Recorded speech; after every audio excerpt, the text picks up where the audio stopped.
another log on the fire. Put a drink in my hand.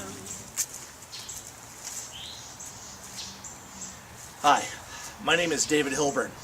What is the Enneagram and why is it important? For a long time I was really unsure what the Enneagram was, but it is a personality profile test not unlike Myers-Briggs or the DISC test.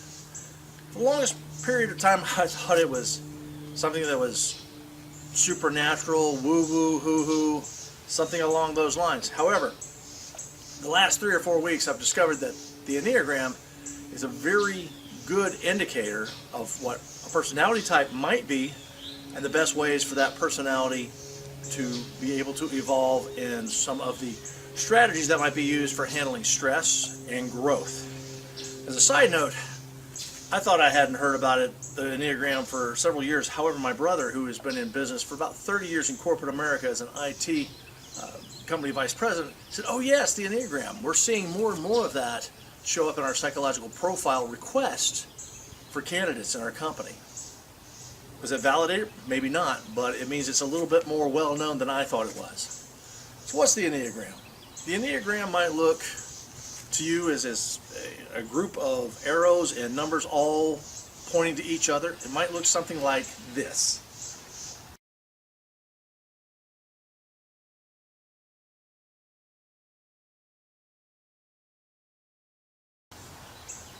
So where am I on this particular chart from the test that I took? I would be an 8. An 8 is sometimes called the challenger, and for good reasons. An 8, generally they are strong, assertive, resourceful, independent, determined, action-oriented, and competitive.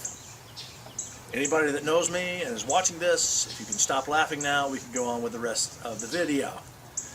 Now, some of our ways that an 8 will get into conflict: by being blunt, willful, domineering, forceful, defiant, controversial, bad-tempered, rageful, cynical, and vengeful.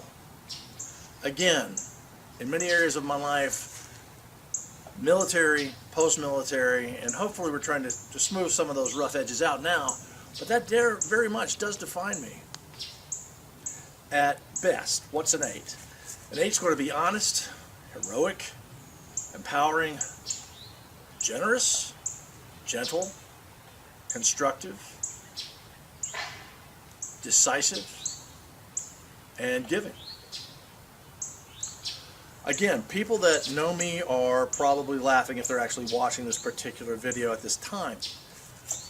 So what does that actually mean?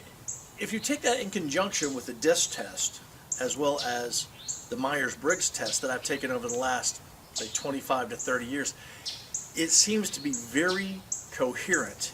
They're all saying the same sort of thing about me.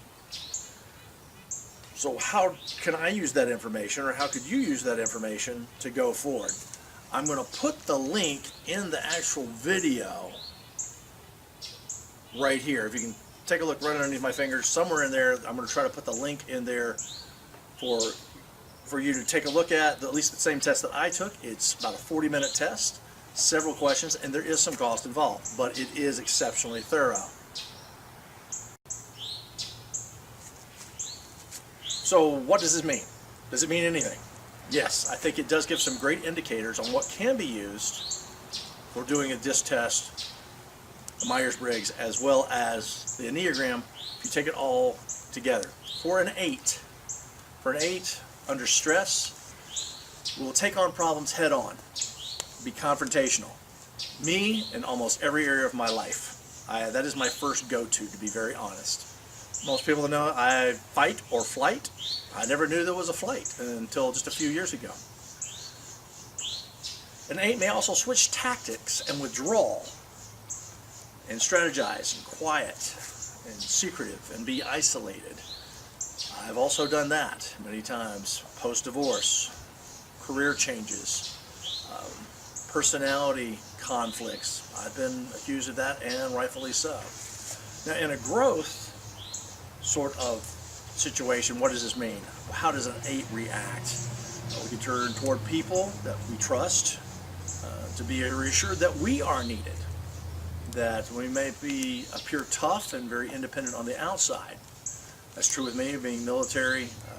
Before that, college leader, Boy Scouts, Eagle Scouts, that sort of background that I came from. Very, very much a wall between me and other people. To say, okay, I am tough, I can handle this, and it's a way of coping, very much like any other coping mechanism that we come up with.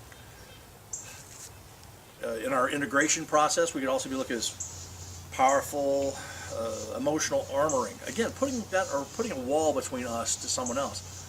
Drives for self-protection, independence. Very rarely let down our guard.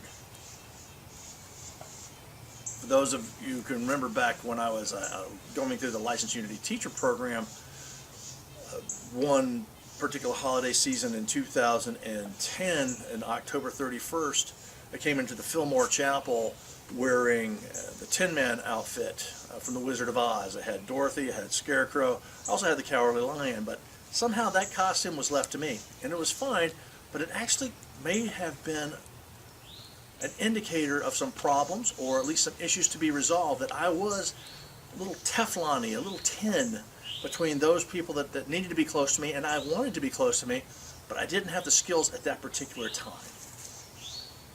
So overall, what could this actually mean to anybody? Do I suggest taking the test? Absolutely. Take the test, figure it out. But does that mean we should assign someone a particular number and say, oh, they're acting that way, they must be a 1, 2, 3, 4, 5, 6, 7, 8, 9? No, nothing like that. One, that would be my first word of advice. Is, on reflection of it, we should not be assigning numbers to anyone else. If they want to take the test and they come up with it, good for them. 2, we're all evolving creatures. We're all evolving souls.